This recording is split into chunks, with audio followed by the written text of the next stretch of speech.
खुदा के पंखों के नीचे जो इंसान पनाह लेता है, खुदा के पंखों के नीचे वही आराम पाता है।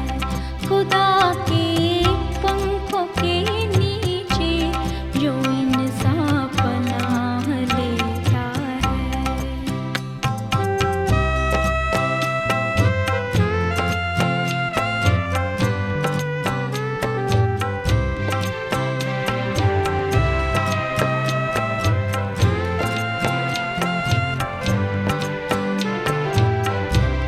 पनाह मेरी खुदावंद है, मैं सबको ये बताऊंगी।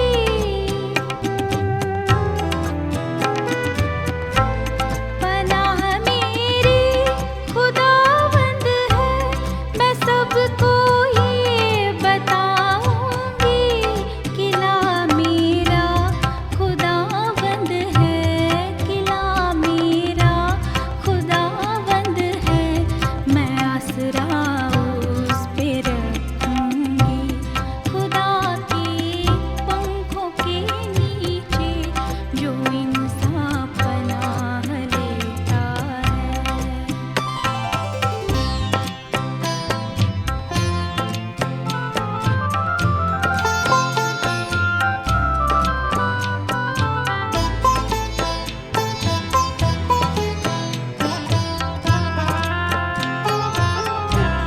मुसीबत और दुख के दिन खुदा तुझको न छोड़ेगा।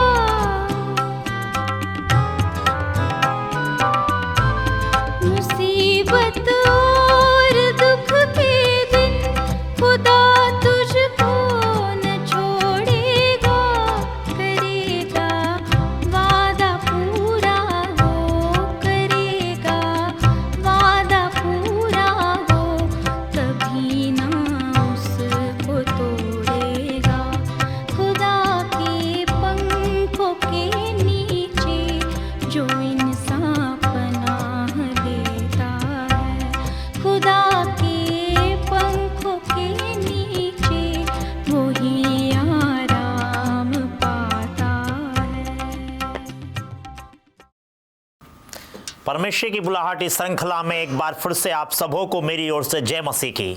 परमेश्वर का धन्यवाद हो कि एक बार फिर उसने हमें यह समय दिया कि हम उसके चरणों में हो सकते हैं, उसकी तारीफ कर सकते हैं, उसकी महिमा कर सकते हैं। आप सभी सुनने वाले भाई बहनों का मैं स्वागत करता हूं कि आज आप परमेश्वर के वचन को यहाँ पर सुनने जा रहे हैं। आज का जो हमारा परमेश्वर का वचन है वो है परमेश्वर की बुलाहट स्त्रियों के लिए, परमेश्वर की बुलाहट महिलाओं के लिए, परमेश्वर की बुलाहट बहनों के लिए। आज हम इस विषय पर, इस टॉपिक पर आज हम बात करेंगे कि परमेश्वर स्त्रियों को बुलाता है, परमेश्वर महिलाओं को बुलाता है, परमेश्वर जो है बहनों को बुलाता है।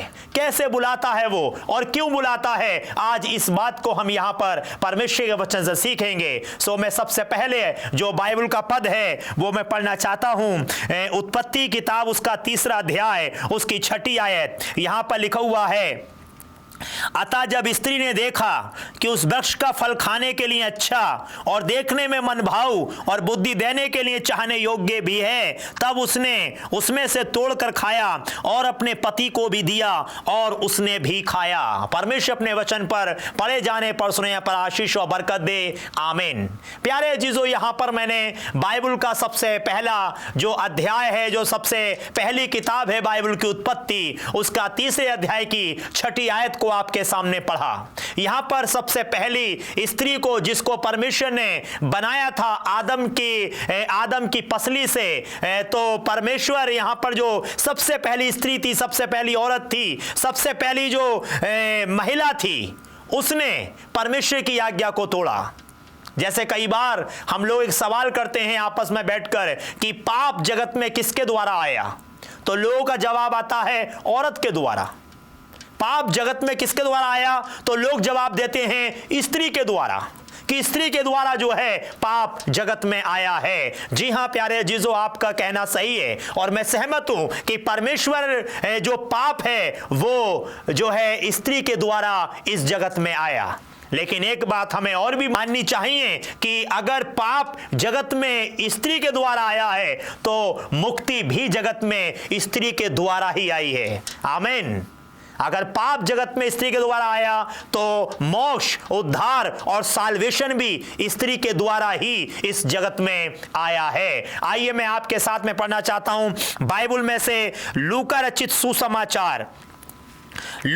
सुसमाचार उसका पहला अध्याय उसकी 30 आयत। यहां पे लिखा हुआ है, स्वर्गदूत ने उससे कहा, हे मरियम भयभीत ना हो, क्योंकि परमेश्वर का अनुग्रह तुझ पर हुआ है। देख तू गर्भवती होगी और तेरे एक पुत्र उत्पन्न होगा और तू उसका नाम यीशु रखना। पहली आयत में हमने पढ़ा कि आदम ने परमेश्वर की आज्ञा को तोड़ा और हव्वा ने परमेश्वर की आज्ञा को तोड़ा और उसने वो फल खाया जिस फल को खाने के लिए परमेश्वर ने सख्त मना किया था कि तू उस फल को मत खाना, और हव्वा ने उस फल को खाया और उसने परमेश्वर की आज्ञा को तोड़कर पाप किया और सारी मनुष्य जाति पापी हो गई।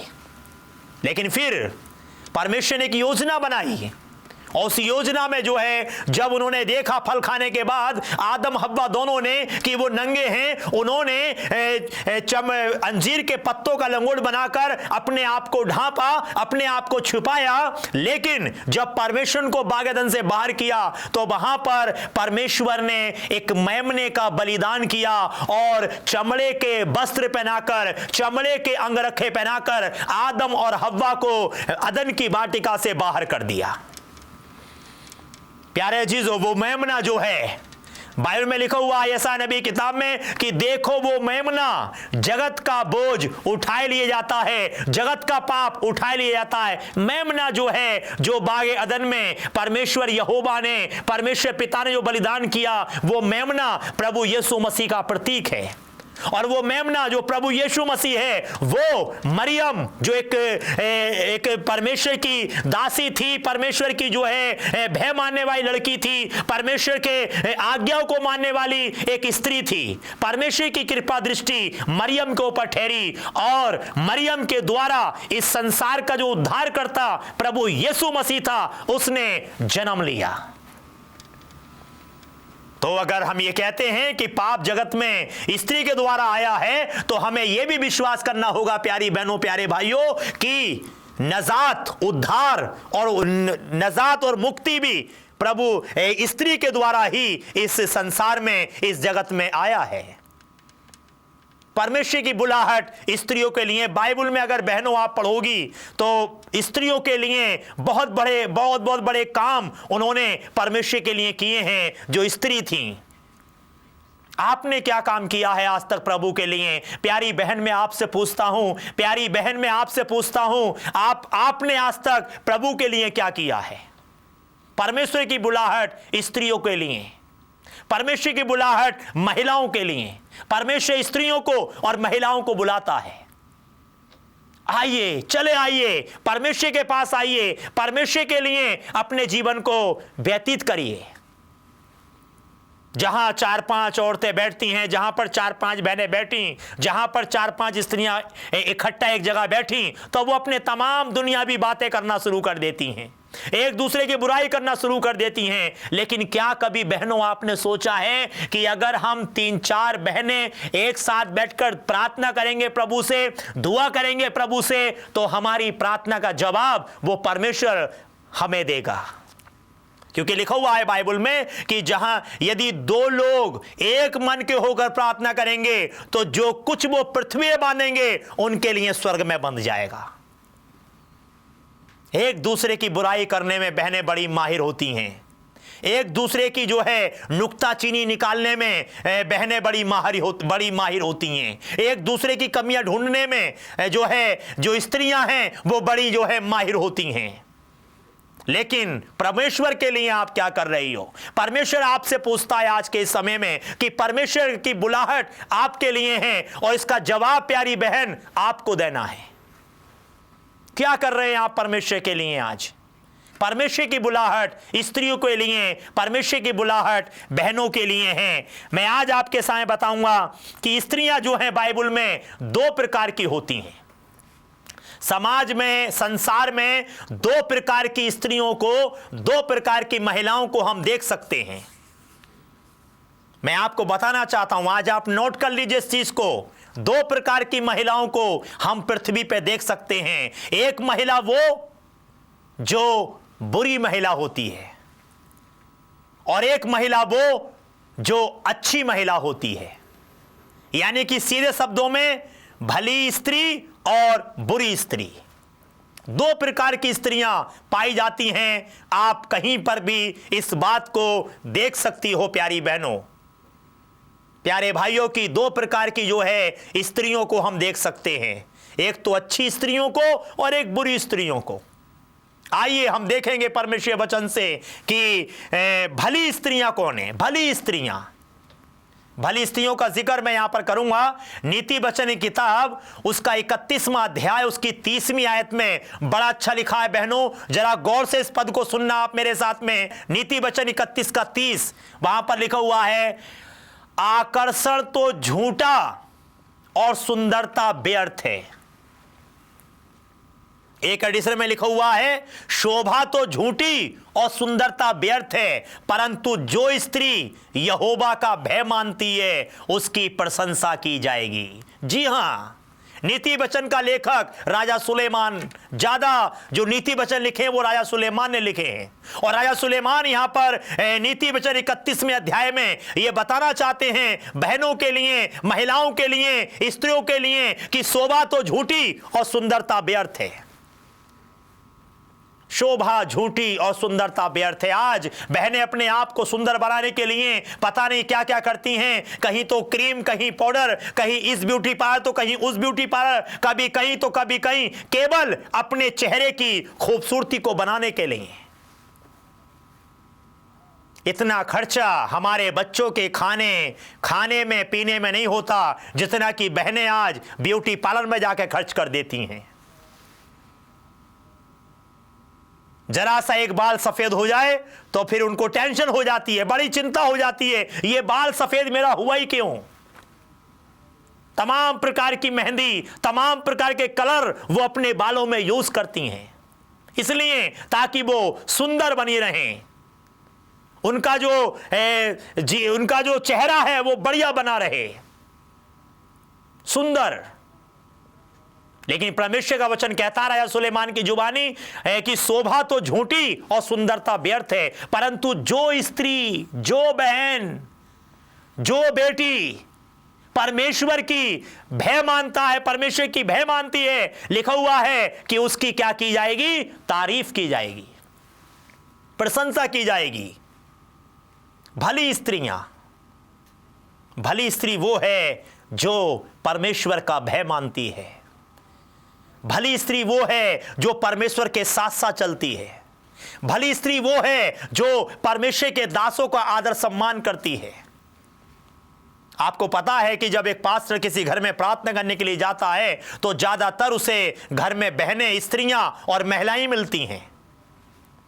तो भली स्त्रियां वो हैं जो कोई भी खादिम या कोई भी दास हमारे घर में आए तो हम उसका इस्तकबाल करें, उसका स्वागत करें, और जो वचन वो लेकर आता है उसे हम पढ़ें, उसे हम जानें। तो भली स्त्रियां वो हैं जो परमेश्वर का भय मानती हैं। एक पद में लिखा हुआ है नीति वचन की किताब 12 अध्याय और उसकी 4 आयत में लिखा हुआ है, मैं पढ़ रहा हूं, भली स्त्री अपने पति का मुकुट है। देखिए बहनों, परमेश्वर वचन में लिखा हुआ है ये कि भली स्त्री अपने पति का मुकुट है। क्या आज आप अपने पति का मुकुट हैं?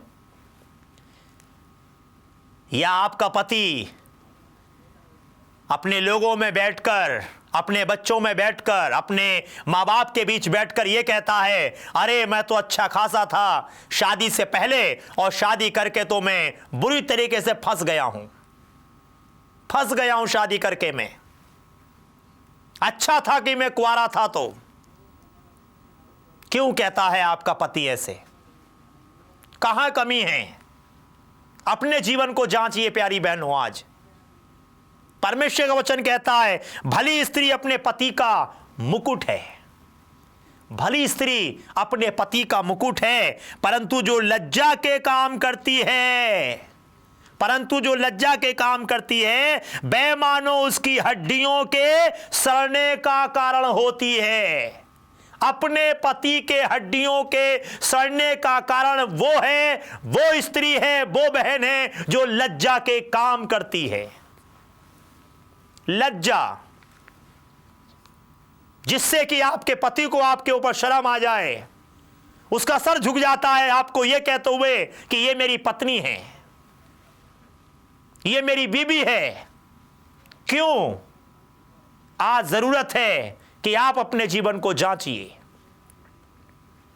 आप कहां हो, क्या कर रही हो, किससे बात कर रही हो, कहां खड़ी हो, यह सब कुछ आज आपको अपने जीवन में मूल्यांकन करने की जरूरत है, आवश्यकता है। प्यारी बहनों, हम देखते हैं बाइबल में एक जिक्र है, उदाहरण है रूत का। रूत की किताब को मैं जो है इस समय यहां पे पढ़ना चाहूंगा, जो यहां पर लिखा हुआ है रूत की किताब, उसका पहला अध्याय, उसकी 16वीं आयत। रूत बोली, तो मुझसे ये विनती ना कर कि मुझे त्याग या छोड़कर लौट जा, क्योंकि जिधर तू जाए उधर मैं भी जाऊंगी, जहां तू टिके वहां मैं भी टिकूंगी। तेरे लोग मेरे लोग होंगे और तेरा परमेश्वर मेरा परमेश्वर होगा। जहां तू मरेगी वहां मैं भी मरूंगी और वहीं मुझे मिट्टी दी जाएगी। बाइबल में एक स्त्री है जिसका नाम रूत है। रूत एक ऐसी स्त्री है जिसका कि पति की मृत्यु हो जाती है और मृत्यु हो जाने के बाद वो अपनी सास के साथ अकेली रह जाती है और उसकी सास ये वायदा उससे ये प्रतिज्ञा ये कहती है कि तू जा और अपने मायके को चली जा, अपने पिता घर लौटकर चली जा, क्योंकि अब मेरे पास कोई पुत्र नहीं है और तेरा पुत्र, मेरा जो पुत्र था, जो तेरा पति था, वो अब इस दुनिया में नहीं है, तो मुझे छोड़कर अपने पिता के घर को चली जा। लेकिन रूत, प्यारी बहनों, मैं आपको बताना चाहता हूं, रूत ने अपनी सास की इस बात को नहीं माना। रूत ने अपनी सास की बात को नजरअंदाज कर दिया और वो जो है अपने सास का पीछा नहीं छोड़ती है और वो कहती है नहीं, मैं तुम्हारे साथ रहूंगी। आज देखिए आप कि किस प्रकार से हम देखते हैं समाज में, दुनिया में, कि आए दिन हम बड़े से बड़े टीवी न्यूज पर हम सुन सकते हैं, देख सकते हैं कि किस प्रकार से जो है आज स्त्रियां अपने जीवन को इस संसार में व्यतीत कर रही हैं। मैं आपको बताना चाहता हूं कि जिस जगह पर मैं पास्टर का परमेश्वर की सेवा कर रहा हूं, वहां पर एक गांव पड़ता है। उस गांव में जो है एक पति को मरे हुए अभी 3 महीने भी नहीं हुए थे कि उस पत्नी ने जो है दूसरी शादी कर ली और जबकि उसके पास में 3 बच्चे ऑलरेडी पहले से ही हैं, लेकिन फिर भी वो अपने बच्चों के जो है बच्चों के सहारे भी वो अपने जीवन को जी सकती थी, लेकिन नहीं, उसने जो है दूसरी मैरिज किया, दूसरी शादी किया। प्यारे अजीजों, लेकिन रूत ऐसा नहीं करती है। रूत अपनी सास के साथ रह जाती है। इसकी सास का नाम नोमी होता है। आइए देखें बाइबल में क्या लिखा हुआ है। रूत का किताब, उसका पहला अध्याय 16वीं आयत। रूत बोली, तू मुझसे विनती ना कर कि मुझे त्याग या छोड़कर लौट जा। रूत अपनी सास से कहती है, मुझसे यह विनती मत कर कि मुझे छोड़कर और तू यहां से चली जा। आगे लिखा हुआ है, क्योंकि जिधर तू जाए उधर मैं भी जाऊंगी, जहां तू टिकेगी वहां मैं भी टिकूंगी। तेरे लोग मेरे लोग होंगे और तेरा परमेश्वर मेरा परमेश्वर होगा। कितनी बड़ी बात यहां पर प्यारी बहनों रूत कहती है। रूत के पास समय था। रूत जो है जवानी के जो समय था, उस समय में वो विधवा हुई। उसका पति जो है, उसके पति की मृत्यु हो गई। अगर रूत चाहती तो अपने सास को छोड़कर दूसरा विवाह कर सकती थी, वो दूसरी शादी कर सकती थी, लेकिन उसने नहीं करा। और वो कहती है कि मैं तेरे साथ रहूंगी, जहां तू टिकेगी वहां मैं भी टिकूंगी। आज जहां की सास और बहू की कभी बनती नहीं है। हमेशा देखा गया है कि सास का और बहू का एक 36 का आंकड़ा होता है, जहां सास और बहू कुछ दिन साथ में रहे और उसमें जो है कहा सुनी होना शुरू हो जाती है। बहुत कम, 100 में से 5% 5% ऐसी सास और बहुओं के रिश्ते होते हैं जो बने रहते हैं, नहीं तो 95% लड़ाई झगड़े आप अपने गली में, अपने मोहल्ले में, अपने शहर में, अपने कस्बों में आप बहनों देख सकती हो। परमेश्वर की बुलाहट है बहनों आज आपके लिए, परमेश्वर आपको बुला रहा है। और यहां पर हम देखते हैं कि नौमी का साथ छोड़कर उसकी बहू रूत नहीं जाती है और रूत उसके साथ लगी रहती है। आगे तक वो आगे ये भी कहती है वो कि जहां तू मरेगी वहां मैं भी मरूंगी, यानी कि ये बात इस बात को बताता है कि मैं आखिर तक तेरा साथ दूंगी। भली स्त्रियों में इसका जिक्र आता है। मैं 2 प्रकार की स्त्रियों के विषय बता रहा हूं, भली स्त्रियां और बुरी स्त्रियां। तो भली स्त्रियों में सबसे अच्छा जो उदाहरण हमारे सामने है वो रूत का है कि वो उसने अपनी भलाई के द्वारा अपने सास के उजड़े हुए घर को भी उसने बसा दिया। नौमी जो अपने गांव से भी, अपने शहर से भी निकाल दी गई थी, चली गई थी अपने गांव को छोड़कर वो, लेकिन रूत की वजह से फिर वापस वो दोबारा उसी गांव में आकर बसी और वहीं पर जो है परमेश्वर ने उसे बड़ी बरकतें और बड़ी आशीषें दिया, क्योंकि रूत एक भली स्त्री थी। आइए मैं जल्दी से आपके साथ में बांटना चाहता हूं बुरी स्त्रियों के विषय में। बुरी स्त्रियां, अभी तक हमने देखा भली स्त्रियां और अब मैं बात करूंगा आपके साथ बुरी स्त्रियां। प्यारी बहनों, आज आप जब मुझे सुन रही हो तो कोशिश ये करना कि भली स्त्रियां बनने की कोशिश करना, बुरी स्त्री बनने की कोशिश मत करना। आज मैं कई जगह से आपको जो है यहां से पढ़वा कर बताना चाहता हूं। यहां पर लिखा हुआ है नीति वचन की किताब, उसका 14वां अध्याय, उसकी पहली आयत, नीति वचन 14 की पहली में लिखा है, हर बुद्धिमान स्त्री अपना घर बनाती है। सुलेमान कहते हैं हर बुद्धिमान स्त्री अपना घर बनाती है, परंतु मूर्ख उसे अपने हाथों से बर्बाद कर देती है। मूर्ख, बुरी स्त्री जो अपने पति की कमाई को बजाय संभाल के रखने से, बजाय हिसाब से खर्च करने से उसको लुटाती है, वो उसको बर्बाद करती है। वो बेचारा पति है, सुबह से लेकर शाम तक उसका चोटी का पसीना एड़ी तक आता है बहकर, तब वो पैसा रुपया कमा के लाता है और पत्नी उसे मिनटों सेकंडों में जो है कभी ब्यूटी पार्लर, तो कभी मूवी देखने के लिए, तो कभी कहीं, तो कभी कहीं, तो कभी कहीं सहेलियों के साथ घूमने के लिए, मार्केट में शॉपिंग करने के लिए निकल जाती हैं। वो अपने घर पर विपत्ति को लेकर आती हैं, मुसीबत को लेकर आती हैं। ये बुरी स्त्रियों के चाल चलन होते हैं।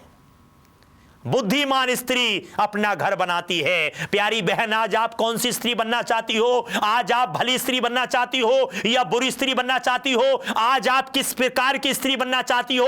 फैसला आपके हाथ में है। जो आप मुझे सुन रही हो, फैसला आपके ऊपर है। परमेश्वर आपको बुलाता है। बुरी स्त्रियों के विषय में आपके साथ में बताना चाहता हूं। अय्यूब की किताब, उसका 2वां अध्याय और उसकी 9वीं आयत में हम अय्यूब की पत्नी के विषय में पढ़ते हैं। अय्यूब जबकि धर्मी पुरुष था, अय्यूब जबकि परमेश्वर का भय मानता था, अय्यूब जो परमेश्वर के साथ साथ चलता था, अय्यूब जो परमेश्वर को धन्य कहता था, उसी अय्यूब के ऊपर जब परेशानी आई, समस्या आई, परेशानी आया और लिखा हुआ है कि अय्यूब कोढ़ी हो गया। अय्यूब के सर से लेकर पैर तक बड़े बड़े फोले पड़ गए, बड़े बड़े जख्म हो गए और अय्यूब जो है प्यारे अजीजों ठिकरा लेकर राख पर बैठ गया अपने जख्मों को खुजाने के लिए। और उसके शरीर से जो कीड़े निकल के जाते थे, उन कीड़ों को कहता था कि लो खाओ, ये तुम्हारी गिजा है, ये तुम्हारा भोजन है। ऐसे समय पर उसकी स्त्री उसके पास आती है, उसकी पत्नी उसके पास आती है, जिसने निकाह में बड़े वायदे किए होंगे, जिसने निकाह में बड़े बड़ी जो है वायदे किए होंगे कि मैं तेरा साथ दूंगी, अमीरी में गरीबी में तुझसे मिली रहूंगी, दुख तकलीफ में मैं तेरे साथ रहूंगी। अब वही स्त्री उससे कहती है, क्या कहती है जरा सुनिए। वो कहती है क्या तू अब भी धर्मी बना हुआ है? क्या तू अब भी परमेश्वर को धन्य कह रहा है? क्या तू अब भी परमेश्वर के लिए अपने जीवन को जी रहा है? देख तेरे परमेश्वर तेरी हालत क्या कर दी। छोड़ दे ऐसे परमेश्वर को, त्याग दे ऐसे परमेश्वर को, और अगर नहीं त्याग रहा तो मर जा, मैं तो चली। रूथ ने ये नहीं कहा अपनी सास से, मेरा पति मर गया है, अब तेरे पास क्या बचा है? तेरे पास कोई ऐसा लड़का भी नहीं है जो सियाने होने तक में उसका इंतजार करती? रूत ने ये अपनी सास से नहीं कहा, बल्कि अय्यूब की पत्नी, जब अय्यूब के ऊपर समय खराब आया, जब अय्यूब बेचारा दाने दाने को मोहताज हो गया, जब अय्यूब के पास में कुछ नहीं रहा, तो उसकी पत्नी भी उसे छोड़कर चली गई। सैकड़ों दर्दमंद मिलते हैं, काम के लोग चंद मिलते हैं, और जब मुसीबत का वक्त आता है सबके दरवाजे बंद मिलते हैं। जी हां प्यारी बहनों, वो पति जिसने कभी सोचा नहीं था कि मेरी स्त्री, मेरी पत्नी मेरे साथ में ऐसा करेगी और मेरी समस्या का समय मुझे छोड़कर चली जाएगी, लेकिन वो जा रही है छोड़कर, और ये भी कह रही है अगर नहीं छोड़ रहा है उस परमेश्वर को तो मर जा। प्यारे अजीजों, ये अय्यूब की पत्नी थी, जो बुरी स्त्रियों में इसका जिक्र आता है, बुरी स्त्रियों में इसका जिक्र आता है। उसके बाद में हम प्रेरितों के काम 5वें अध्याय पढ़ते हैं हनन्याह और सफीरा की कहानी। हनन्याह सफीरा के पास में कुछ परमेश्वर की भूमि थी, जिसके रखवाले हनन्याह और सफीरा को बनाया गया था। और जब वो जमीन बिकी तो सफीरा ने क्या किया कि उसमें का कुछ भाग अपने घर में रख लिया। और जब वो परमेश्वर के नबियों, जब परमेश्वर के दासों के पास वो लेकर जाता है, तो वो कहता है क्या ये जब तक जमीन तेरी थी तो क्या तेरे पास में नहीं थी? तूने ऐसा क्यों किया कि ये जो है इसमें तूने कुछ रख लिया? और हनन्याह ने जब ये बात सुनी तो हनन्याह जमीन पे गिरा, और जमीन पे गिरते ही वो मर गया। किसके कारण? अपनी पत्नी की बेईमानी के कारण। हनन्याह बुरी स्त्री थी। प्यारे जीजों, प्यारी बहनों, प्यारी महिलाओं, आज आप एक अच्छी स्त्री बनिए। परमेश्वर आपको बुलाता है। परमेश्वर आप सबको आशीष दे। आमीन। आइए हम दुआ करें। हमारे महान परमेश्वर, हम बड़े धन्यवाद के साथ आपके चरणों में आते हैं प्रभु। हम प्रार्थना करते हैं इस समय पिता परमेश्वर इन बहनों के लिए जिनके लिए आज आपकी बुलाहट है। आप चाहते हो कि आप इनके जीवन से अपने काम को लें, अपने नाम को लें। प्यारे प्रभु, आप इन बहनों को आशीष दीजिए, इन्हें भली स्त्री बनाइए, बुरी स्त्री नहीं। सारी महिमा आपको देते हुए प्रार्थना को यीशु के नाम से मांगते हैं। आमीन।